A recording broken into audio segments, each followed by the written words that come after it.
March 4th, 1964, Cincinnati, Ohio. 8 p.m. A fire starts in a basement. Nobody panics. Not yet. Wrecking crews had been burning debris all week, clearing space for a new highway. Then the wind shifts. Within minutes, 4 7-story wooden buildings are gone. Flames shoot 200 feet into the night sky. 600 firefighters pour in from across the tri-state. Heat blisters the paint off 3 fire trucks. A crane caught in the inferno melts where it stands.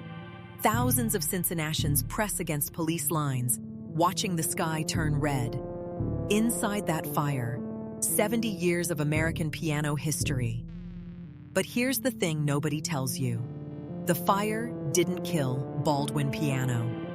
What killed it was a decision made in a quiet office 15 years later by men in suits who had stopped thinking about music. This is the story of a music teacher who built the greatest piano factory in America. A family that kept it alive through 2 world wars and a depression. And the moment ambition outgrew the instrument that started it all. Dwight Hamilton, Baldwin, was not a businessman. He was a music teacher.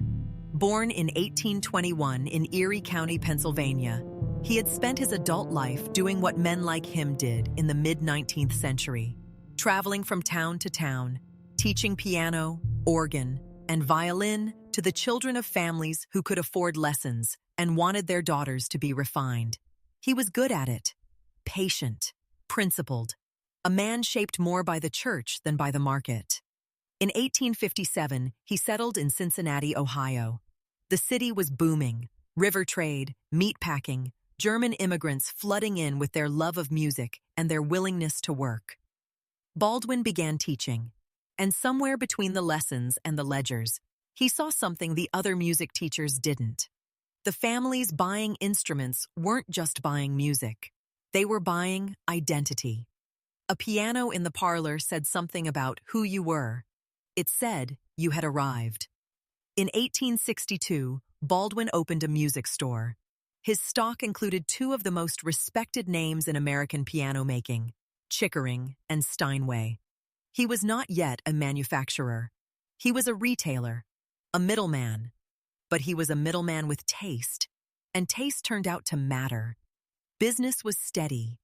Then, in 1866, the building burned. Pike's Opera House, where Baldwin had been running his shop on the 2nd floor, caught fire in March of that year and took nearly everything with it. Most of his instrument inventory, gone. A lesser man might have closed up and gone back to teaching. Baldwin reopened. That same year, he hired a bookkeeper. The young man's name was Lucien Woolson.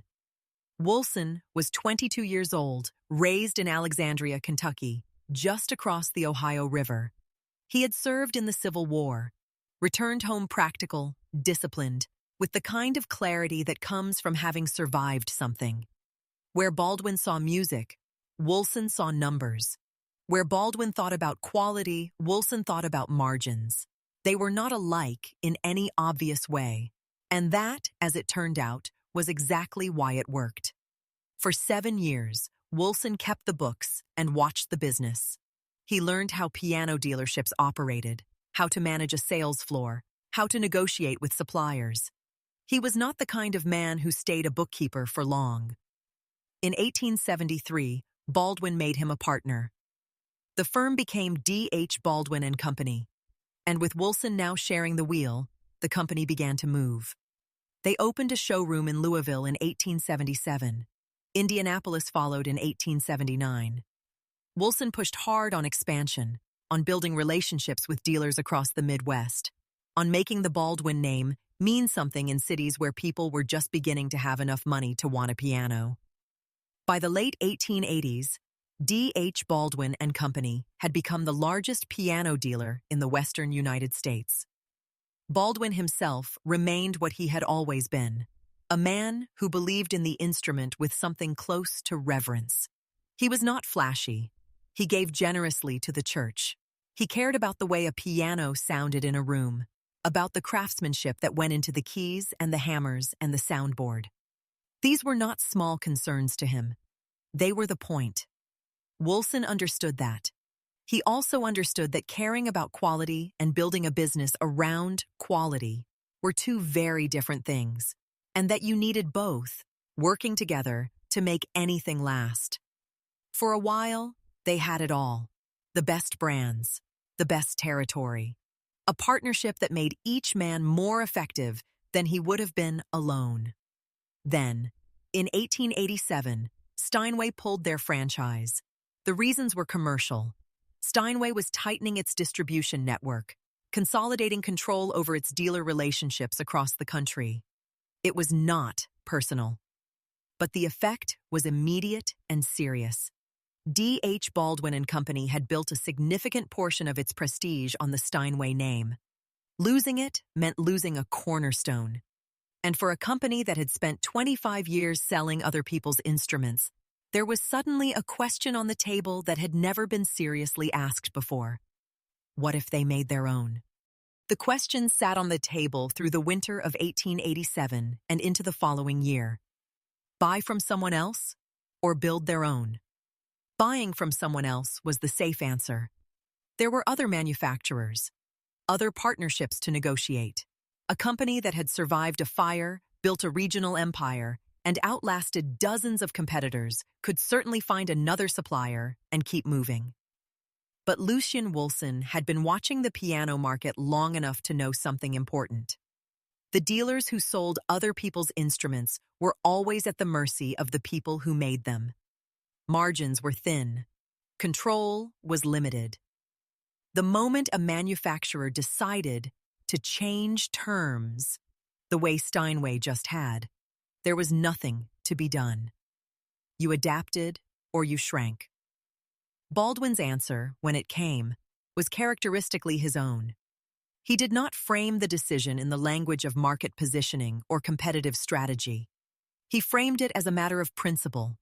He would build, he declared, the best piano that could be built. That sentence would follow the company for the next 100 years. In 1890, Baldwin and Woolson purchased an abandoned lumber planing mill on the western edge of Eden Park, along Gilbert Avenue on Cincinnati's east side. The site was not glamorous, a working-class stretch of road, the smell of cut wood still hanging in the air, the hills of Eden Park rising across the street. But it had space, it had rail access, and it was theirs. They hired John Warren Macy, a piano technician and inventor of considerable skill, to design the instruments. Macy approached the work with the same seriousness Baldwin had demanded. The first piano built under their own roof was an upright model, completed in 1891 and shipped to the company's Cincinnati retail store. It sold, then another sold, then another. The factory on Gilbert Avenue grew. What had started as a single converted mill became a cluster of buildings, woodworking shops, finishing rooms, a small administrative office. Workers arrived. Men who knew how to bend wood under steam, how to stretch strings to precise tension, how to sand a spruce soundboard until it rang like a bell when you tapped it with one finger. These were craftsmen, not assemblers. The difference mattered because Baldwin had said the best, and the people on the floor took that seriously. In 1895, Macy completed the company's first grand piano, a 5-foot 4-inch model, designated Scale G. It was a precise, balanced instrument, built to hold its tuning under the stress of performance. Baldwin entered it in competitions. It won. Word spread in concert halls and music conservatories that something new had come out of Cincinnati. By the end of the decade, the single factory site had become a proper campus. Baldwin was no longer a retailer who also made instruments. It was a manufacturer with a growing national reputation, a retail network stretching from coast to coast, and a product that serious pianists were beginning to take seriously. Then, on August 23, 1899, Dwight Hamilton Baldwin died. He was 78 years old. He had spent nearly 4 decades building something he believed in, not primarily as a business, but as a contribution to American musical life. He had hired the right people, trusted them, and stepped back when they needed room. He had kept his name on the door without letting his ego fill the room. His will caused an immediate crisis. Baldwin had never married. He had no children. And in the end, the man who had spent his life in the church left 80% of his stake in the company he had founded, the company that bore his name, to the Presbyterian Church. Not to Wilson, not to his employees, not to the institution he had spent 40 years building, to the church. Wilson moved quickly. He negotiated the purchase of Baldwin's shares from the Presbyterian Church before the situation could unravel. The transaction was completed, the ownership consolidated, and the company, for the first time, belonged entirely to the family that would run it for the next 70 years. But the founder was gone. The man who had said, the best piano that could be built, would never see what that promise became. In 1 year's time, his company would send a grand piano to Paris, and the world would answer. Lucien Wilson shipped a Baldwin grand piano to Paris in the spring of 1900, and he knew exactly what he was doing. The Exposition Universelle was the largest World's Fair in history. 50 million visitors, 40 nations, the full spectacle of the industrial age on display along the banks of the Seine. Every major piano manufacturer in the world entered the competition. Steinway, Bosendorfer, Bechstein. The Europeans who had been making concert instruments for generations, whose names were carved into the walls of the great opera houses, whose reputations were measured not in decades, but in centuries. Baldwin was 9 years old as a manufacturer. When the jury announced its decision, the name they called was Baldwin. The Grand Prix, the highest honor at the most prestigious exhibition on earth, went to a company from Cincinnati, Ohio. It was the first time an American-made piano had ever won it.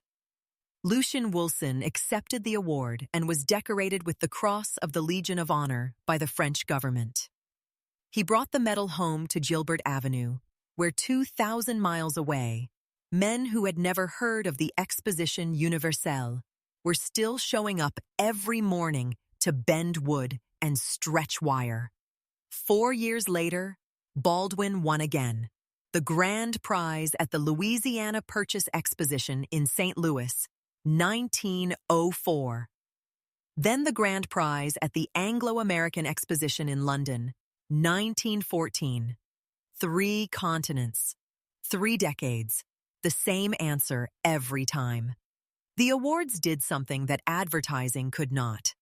They told the concert world that Baldwin was not a regional curiosity. It was a serious instrument, and serious musicians began to respond. Igor Stravinsky chose Baldwin. Bela Bartok chose Baldwin. Jose Iturbi, Wilhelm Backhaus, Walter Gieseking, the names on the Baldwin artist roster read like a program from Carnegie Hall. These were not endorsement deals in the modern sense. These were musicians who had played the instrument, compared it to the alternatives, and decided it was the one they wanted under their hands when the lights came up and the hall went quiet. Wilson understood the value of that association precisely, and he built around it. But he was not a man who let prestige obscure the numbers. He saw clearly that the great profitability of the company did not come from concert halls. It came from parlors, from living rooms in Indianapolis and Denver and Dallas, where parents who had never heard of Bartok wanted their children to have lessons and needed an instrument that was reliable, attractive, and affordable. The mass market, the household piano, was where Baldwin's survival actually lived. To reach that market, Wilson engineered something quietly revolutionary. Dealers across the country could receive Baldwin inventory by paying only the shipping cost up front. The full payment came only after the piano sold. Consumers could purchase on installment, paying Baldwin directly over time. In an era when most Americans could not write a check for a major purchase, This made Baldwin pianos accessible to families who wanted them but couldn't have afforded them otherwise. It was consumer financing applied to musical instruments, decades before it became standard practice in the American economy. The orders came in. The factory on Gilbert Avenue expanded again and again to meet them. By 1913, Baldwin was exporting to 32 countries. Showrooms operated in Cincinnati, Chicago, Dallas, Denver, Indianapolis, Louisville, New York, St. Louis, and San Francisco. The company that had been a single music store on the second floor of Pike's Opera House 50 years earlier now had a presence on 6 continents. Dwight Baldwin had wanted to build the best piano that could be built. Wilson had taken that promise and turned it into something Baldwin himself might not have imagined. A global brand, an American institution, a name that meant something from Paris to San Francisco. Then Lucien Wilson grew old, and his son stepped up.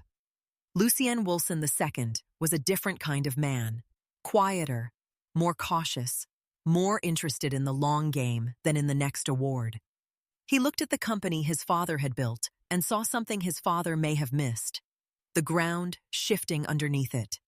A new technology was sweeping the piano market, mechanical, automated, thrilling to consumers and deeply profitable to manufacturers. Every company in the industry was chasing it. Wilson II decided Baldwin would chase it too. He would spend the next decade building the largest, most beautiful factory Cincinnati had ever seen, and filling it with a product that would vanish almost overnight. In 1921, Baldwin broke ground on a new factory. Not an expansion, not another building added to the existing campus. A single structure, 8 stories tall, built in the Italian Renaissance Revival style, with arched windows running the full height of the facade, 13-foot ceilings on every floor, and a clock tower rising above the roofline along Gilbert Avenue.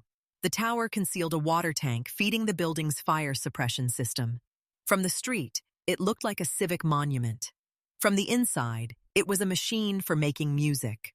The project was budgeted at $1 million.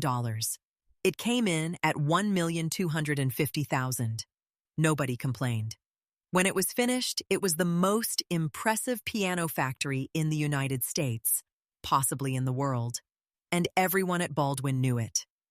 More than 2,000 workers came through those doors.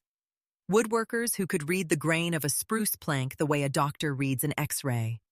Finishers who applied lacquer in thin, even coats until the cabinet caught light like glass.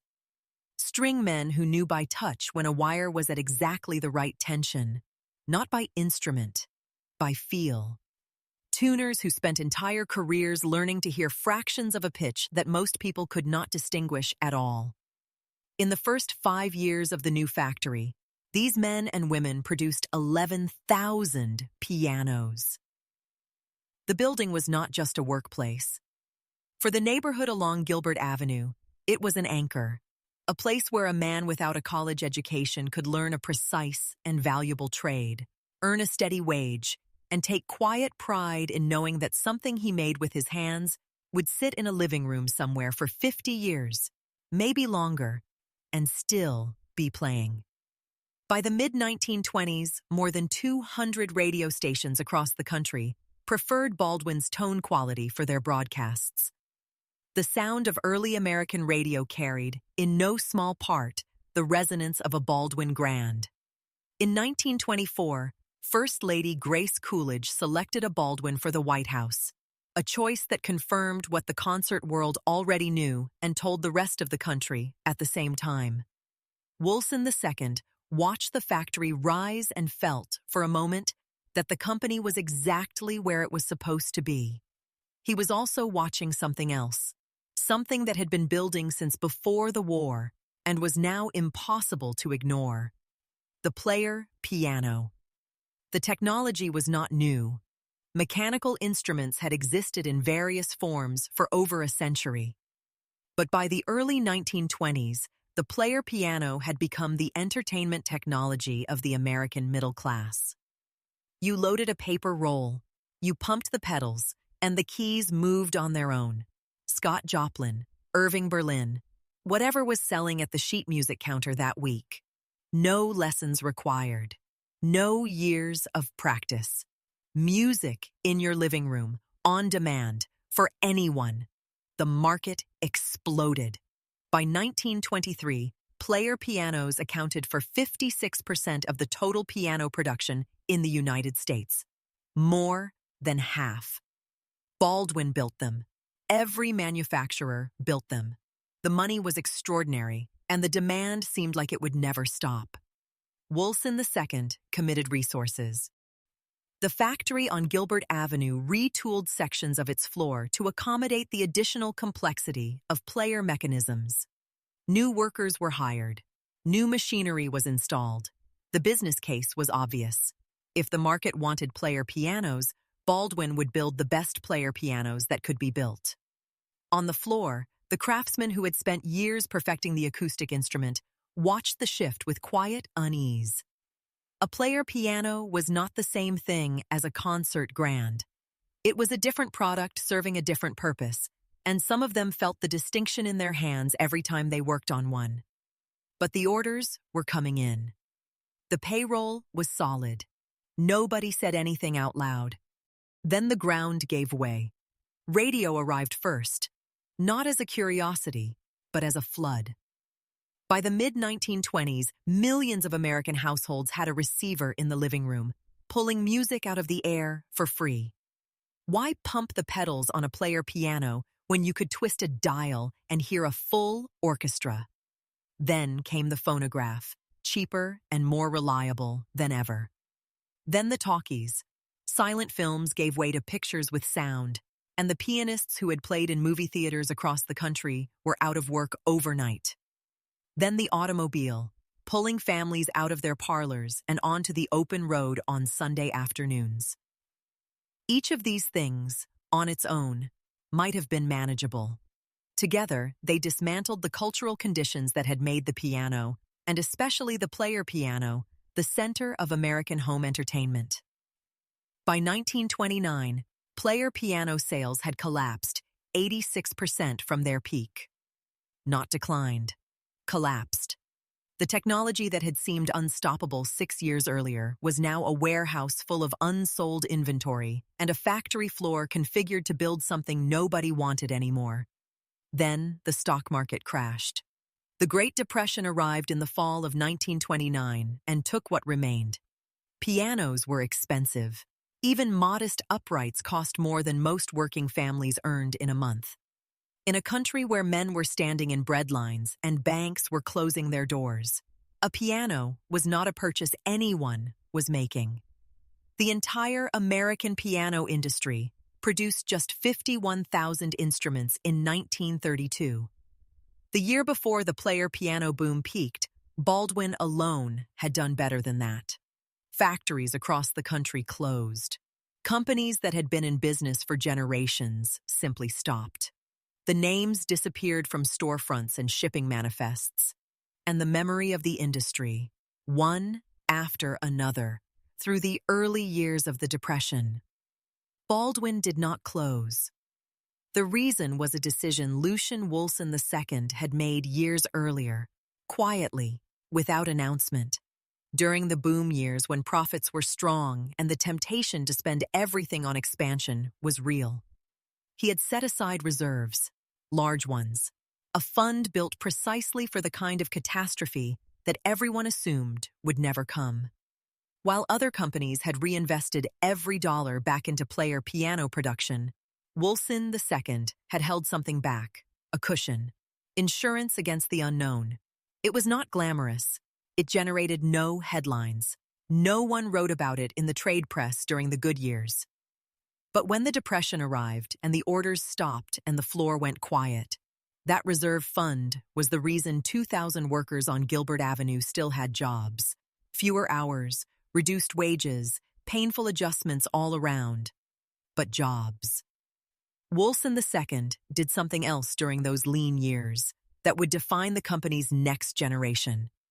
He did not simply wait for the market to recover. He invested in research. He initiated acoustic studies in partnership with the University of Cincinnati. Serious scientific work on the physics of sound production in a piano, on how the shape of a soundboard affected resonance, on what made one instrument ring and another fall flat. While the rest of the industry was trying to survive, Baldwin was trying to understand. By 1936, the market had begun to breathe again. The National Piano Manufacturers Association reported that sales in the first 6 months of that year were the highest in 15 years. Baldwin introduced the Acrosonic, a compact vertical piano designed for smaller homes and tighter budgets, built with the same standards that had won Grand Prix awards in Paris, offered at a price that the recovering middle class could actually reach. It sold steadily, then well, then very well. The 8-story palace on Gilbert Avenue was still standing. The clock tower still marked the hours above Gilbert Avenue. The craftsmen were still there, older now, quieter, carrying the memory of the boom and the silence of the Depression in the same pair of hands. They had survived. But the next test was already on its way, and this time, it would not come from the market. It would come from the United States government. The letter from Washington arrived in 1942 and left no room for negotiation. The United States War Production Board had made its decision. All domestic piano manufacturing was to cease immediately. The factories would be retooled.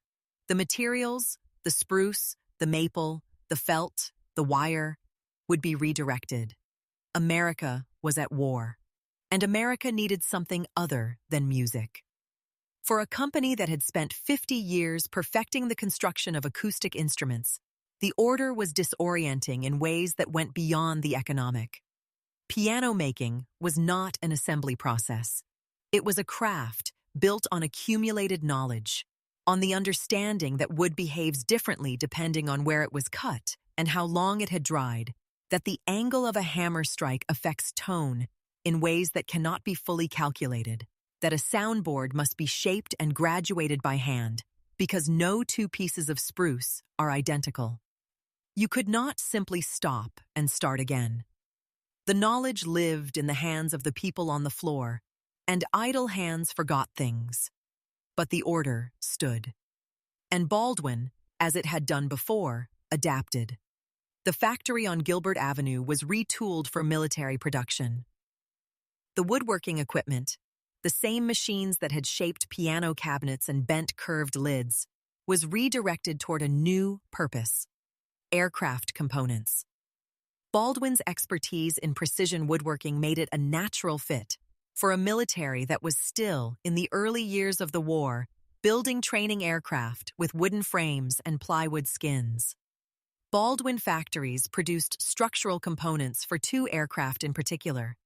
The first was the Aeronca PT-23, a 2-seat primary trainer used to teach thousands of American pilots the fundamentals of flight before they moved on to more powerful machines.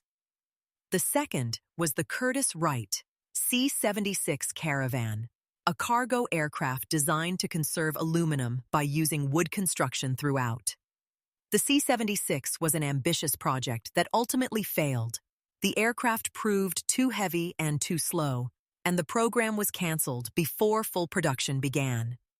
But Baldwin had already built the components, and the workers had already learned what it meant to construct an airframe out of laminated wood under precise engineering tolerances.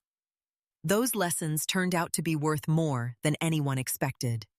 The men and women who spent the war years shaping plywood wing skins and fuselage panels came back to piano making with a new understanding of what laminated wood could do under stress. How layers bonded under pressure behaved differently from solid lumber. How the direction of the grain in each layer affected the strength and stability of the whole. They brought that understanding back to the instrument. Baldwin's engineers applied it directly. The pin block, the thick block of wood into which the tuning pins are driven, one of the most mechanically stressed components in a piano, had traditionally been made from solid maple. Baldwin redesigned it as a laminated structure, bonding multiple layers of maple with alternating grain directions. The result was a block that held tuning pins more firmly, resisted the constant tension of the strings more reliably, and degraded more slowly over decades of use. Baldwin received a patent for the 41-ply maple pin block design in 1956. It became one of the defining technical features of the post-war Baldwin sound. The war ended in 1945. The government order was lifted. The factory on Gilbert Avenue went back to making pianos. But the men who returned to those workbenches were not quite the same men who had left them. They had spent 3 years building machines designed to carry human beings into the sky. They had worked to military tolerances under military oversight, with the understanding that a mistake in their work could cost a pilot his life.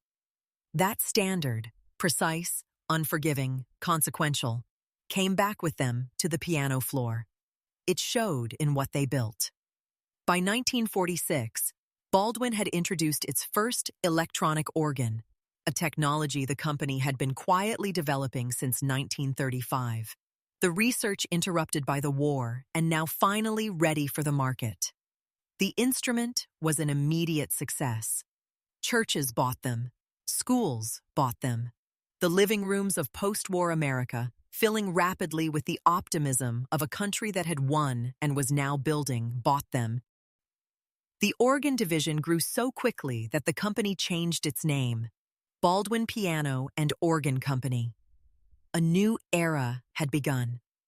And the 8-story building on Gilbert Avenue, its clock tower still keeping time above the roofline, its floors humming again with the sound of work, was at the center of it. For the next 2 decades, everything Baldwin touched would turn to gold. But somewhere in the distance, just beyond what anyone could see from the factory floor, a fire was already being lit. America came home from the war and went shopping, not just for cars and refrigerators and houses in the new suburbs spreading out from every major city, though it bought all of those too, in numbers that would have seemed impossible 5 years earlier. It bought pianos. Millions of families who had spent the Depression years doing without, and the war years doing their part, were now, for the first time in a generation, in a position to spend. And what they wanted to spend on, among other things, was music. Real music. A piano in the living room, lessons for the children, the sound of something being learned and practiced and gradually imperfectly mastered. Baldwin was ready. The factory on Gilbert Avenue was running at full capacity. The Arkansas plant at Conway, begun in 1959, added production for upright models, taking pressure off the Cincinnati campus and allowing Gilbert Avenue to focus on the instruments that required the most skilled hands, the grands, the studio models, the instruments that would end up on concert stages and in serious music schools. A second southern plant followed in Greenwood, Mississippi, in 1961.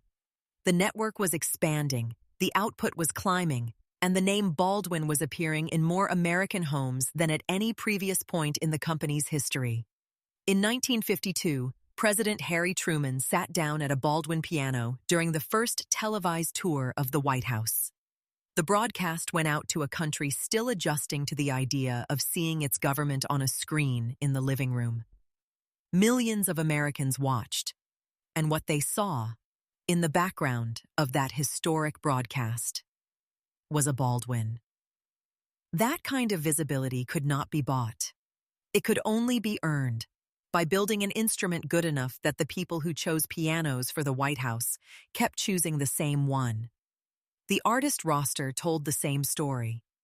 Aaron Copland, the most distinctly American voice in classical composition, became a Baldwin artist in 1945.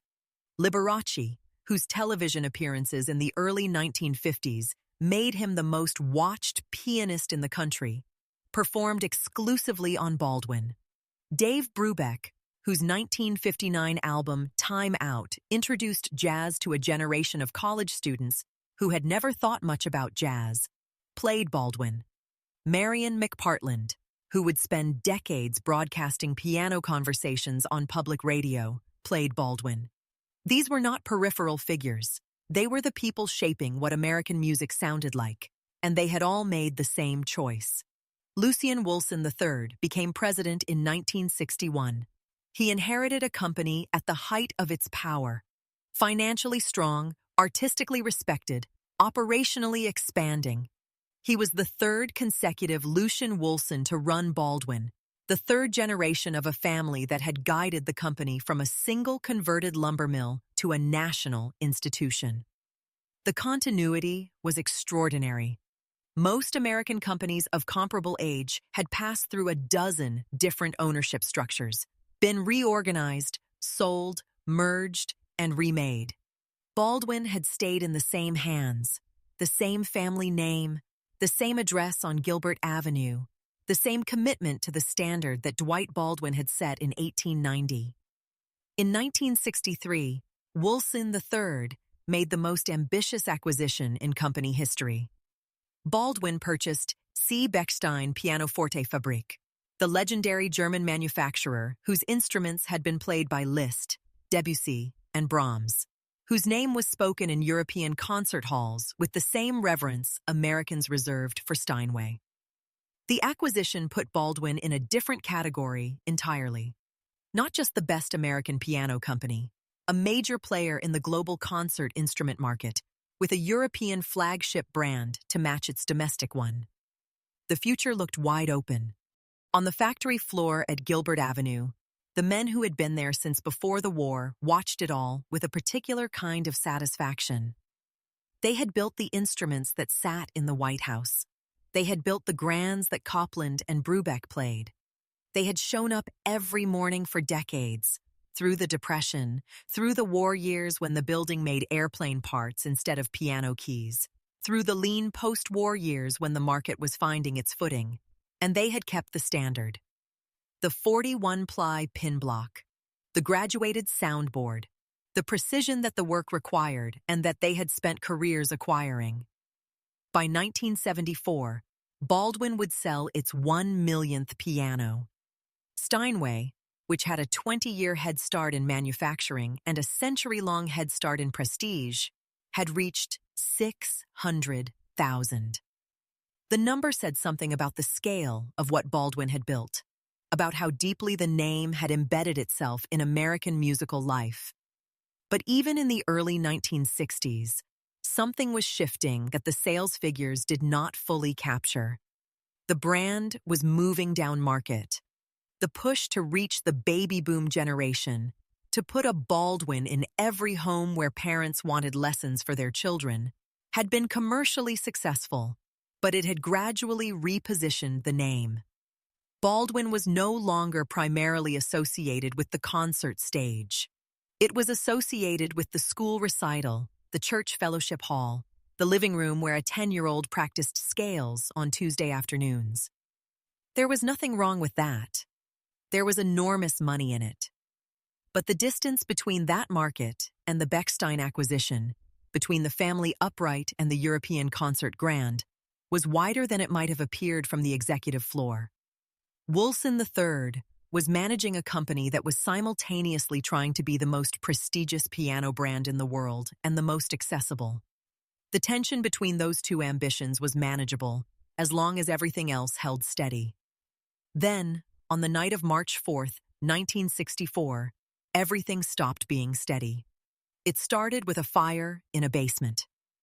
A wrecking crew clearing land for the new Interstate 71 had been burning debris, routine work done carelessly. The flames were supposed to stay in an outdoor pit. They did not. They found the wooden buildings on the northern edge of the Baldwin campus, 4 7-story structures used to store lumber, raw materials, and finished components. And they moved fast. By 8 p.m., the fire had its own momentum. 5 alarms were pulled. More than 600 firefighters responded from across the tri-state area. 32 fire trucks lined Gilbert Avenue. The flames climbed 200 feet into the night sky, hot enough to blister the paint off 3 fire trucks and melt the crane of an excavator caught at the edge of the inferno. Extra police were called in to hold back thousands of onlookers who had come to watch the sky burn. The firefighters formed a line 75 feet from the main building, the 8-story palace, the clock tower, the heart of everything. And they held it. They poured water through the night and into the following morning. By dawn, 4 7-story buildings were gone. The main building was still standing. But production in Cincinnati was over. The machinery that had survived was relocated. The workers who had spent their careers on Gilbert Avenue were told the work was moving south, to Conway, to Greenwood, to places where costs were lower and the union contracts were different. Some of them found other work. Some of them didn't. The neighborhood along Gilbert Avenue, which had built its rhythms around the factory, the shift changes, the lunch counters, the sense of a place that made something real and valuable, felt the absence immediately. The 8-story building stood empty in the mornings now. The clock tower kept its hours. But the floors were quiet, and the craftsmen were gone, and the thing that had happened there for 70 years was not happening anymore. In the executive offices, the men who ran Baldwin looked at what remained and began to ask a question that would have seemed absurd to Dwight Baldwin and troubling to any of the 3 Lucian Wilsons. The question was this: what if the real money was never in the pianos at all? The question had a seductive logic to it. Baldwin had been financing pianos for decades. Ever since Lucian Wilson I pioneered the installment model in the early 20th century, letting customers pay over time rather than all at once, the company had been, in effect, a lender as much as a manufacturer. Dealers received inventory against future payment. Families signed payment plans. Money moved through Baldwin's books in ways that looked less like a factory ledger and more like a bank's. By the 1970s, the men running the company had done the arithmetic and arrived at an uncomfortable truth. The financing operation was generating better returns than the piano operation. The margins on lending, on collecting interest, on managing a portfolio of installment contracts were cleaner, more predictable, and more scalable than the margins on building instruments. Wood warped. Skilled labor was expensive. Quality control required constant attention. Money, properly managed, just compounded. The leap from that observation to the next decision was not as large as it should have been. Baldwin moved into financial services. Not tentatively, not as a side operation to support the instrument business, but aggressively, as a primary growth strategy. The company began acquiring savings and loan institutions, extending its lending portfolio into real estate, building a financial services division that had nothing to do with pianos, organs, or anything that made sound. The logic was simple. They already knew how to lend money. Now they would lend it at scale. Through the late 1970s, the strategy appeared to be working. The financial services division grew rapidly. Revenue climbed. The Baldwin name, still respected, still associated in the public mind with quality and American craftsmanship, gave the financial operation a credibility it might not have had under a different banner. Investors were comfortable. Analysts were positive. The people running the company believed they had found a way to use the Baldwin brand as a platform for something much larger than pianos. What they had actually found was a way to destroy it. The savings and loan industry in the late 1970s and early 1980s was a landscape of accelerating risk. Deregulation had opened the sector to aggressive lending practices. Interest rates were volatile. Real estate markets in key regions were overheating. The institutions that had moved fastest and lent most aggressively were the ones most exposed when conditions changed, and conditions always changed. Baldwin had moved fast. Baldwin had lent aggressively. And when the market turned, the exposure was catastrophic. In 1983, the D.H. Baldwin Company filed for bankruptcy. The total liabilities came to $9 billion, the largest corporate bankruptcy in the history of the United States up to that point. Not the largest piano company bankruptcy, the largest bankruptcy, period, of any American company, in any industry, at any time. $9 billion. Built not from bad pianos, but from bad loans. The musical instrument division was carved out and sold separately. It survived. The name, the product line, the remaining manufacturing operations in Arkansas and Mississippi. But it survived as an orphan, cut loose from the financial wreckage of a parent company that had forgotten what business it was actually in. The Wilson family was gone. 3 generations, Lucien I, Lucien II, Lucien III, had guided the company from a converted lumber mill to a global brand over nearly a century. Now the name on the door was the name of a bankruptcy proceeding, and the family that had carried it was no longer part of the story. The building on Gilbert Avenue had already been standing empty for years. After production moved south following the 1964 fire, the 8-story palace had served briefly as office space before that, too, was abandoned. By the early 1980s, it sat on Gilbert Avenue the way a lot of things from that era sat. Present, solid, and disconnected from the purpose that had given it meaning. The clock tower still turned. The arched windows still faced Eden Park across the street, but there was nobody inside, and no reason to go in. The instrument company changed hands and changed hands again through the late 1980s. The Wurlitzer name was acquired in 1988. Another great American instrument brand. Another company that had outlasted its original circumstances and was now being absorbed into a consolidating industry. The Chickering name came along with it. Baldwin was becoming a portfolio of historic American piano brands, held together by the same logic that had assembled the financial services empire. Names had value, and if you owned enough of them, the value added up. It was a reasonable theory. It was also a slow retreat. The competition arriving from Asia through the 1980s and 1990s was not competing on prestige. Japanese manufacturers, Yamaha, Kawai, had spent decades mastering precision manufacturing at industrial scale. Their instruments were reliable, consistent, and significantly less expensive than American-made equivalents. Korean manufacturers followed. The market that had sustained Baldwin's household piano business, the parents buying instruments for children's lessons, the schools and churches outfitting their practice rooms, was exactly the market where Asian competition was strongest. Price mattered there. Brand heritage helped, but it did not close the gap. Baldwin responded by moving more production south, then further south, then eventually offshore. The Conway, Arkansas facility kept running through the 1990s, producing grand pianos for the American market, and the workers there maintained standards that people inside the industry still respected. But the trajectory was visible to anyone paying attention. The company was shrinking toward a core it wasn't sure how to defend. By 2001, Baldwin was in bankruptcy again. The second time was quieter than the first. No $9 billion headlines, no record books rewritten. Just a company that had run out of runway and needed someone to take it over. The someone who answered was Gibson Guitar Corporation, based in Nashville, Tennessee. A guitar company buying a piano company.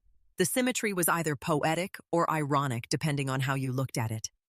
Gibson had its own complicated history, its own near-death experiences, its own questions about how to protect a great American instrument brand in a market that no longer rewarded sentiment.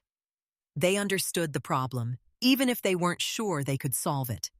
For 7 years, they tried. Production continued at Truman, Arkansas. The craftsmen who remained, fewer now, older, working with the knowledge that the window was closing, kept building. The instruments that came off that line in the early 2000s were good. People inside the piano world knew it. The Baldwin Grand still had a sound that serious players recognized, a clarity in the upper register, and a warmth in the bass that the Asian manufacturers had not fully replicated. But good was not enough anymore. Not at the price point American labor required. In December of 2008, Gibson made the decision that everyone had seen coming and nobody wanted to say out loud. The last American Baldwin piano rolled off the line at Truman, Arkansas. No ceremony, no press release that anyone remembers. The workers clocked out, and the machines went quiet. And 146 years of American piano manufacturing ended in a building in a small Arkansas town that most of the country had never heard of. Everything moved to China. The 8-story building on Gilbert Avenue, listed on the National Register of Historic Places, its Italian Renaissance Revival facade still intact, its clock tower still marking the hours above the roofline, was converted to loft apartments in 2017. The developers named it the Baldwin. People live there now.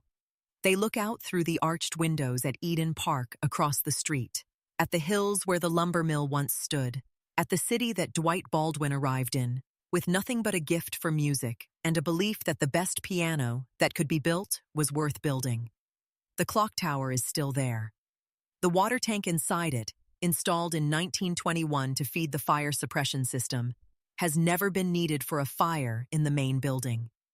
The building that survived everything, the fire that took the warehouses, the bankruptcy that took the company, the decades that took the workers, is now full of people who may or may not know what happened on those floors. Somewhere in China, a piano with the Baldwin name on the fallboard is being assembled today. It will be shipped to a dealer. A family will buy it. A child will sit down and begin, badly, to learn. Dwight Hamilton Baldwin would have recognized that moment. It was, in the end, what he had been working toward all along. Not the Grand Prix, not the White House, not the million pianos. Just a child. Just a room. Just the sound of music being learned. One imperfect note at a time.